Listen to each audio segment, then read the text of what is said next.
तर मुख्यमंत्रीपद न मिळाल्यामुळे मातोश्रीवर काळी जादू केली जाते असं राणेंनी म्हटलंय। सामनातील रोखठोकवरून नितेश राणेंनी संजय राऊतांना हा टोला लगावलाय। तर फडणवीस सध्या वर्षा बंगल्यावर राहायला का जात नाहीत असं राऊतांनी म्हटलंय।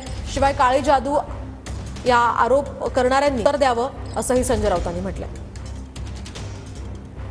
मुख्यमंत्री पद न मिळाल्यावर एकनाथ शिंदेंचं काय होतंय किंवा दुसऱ्यांच्या घरात काय होतं पेक्षा मातोश्रीमध्ये मुख्यमंत्री पद न मिळाल्यामुळे किती लिंबू फोडले जात आहेत, किती काळी जादू केली जाते आहे, किती उपवास ठेवले जात आहेत, त्याबद्दल पण थोडं लेख लिहा ना।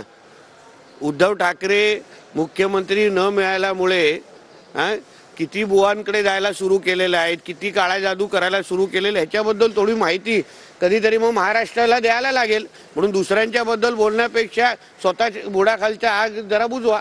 त्यांनी सांगावा देवेंद्र फडणवीस सध्या वर्षा बंगल्यावर का राहायला जात नाहीत। काळी जादू म्हणताय ना, देवेंद्र फडणवीस सध्या मुख्यमंत्र्यांच्या अधिकृत निवासस्थानी राहायला का जात नाही याचं उत्तर या काळी जादूवाल्याने द्यावं।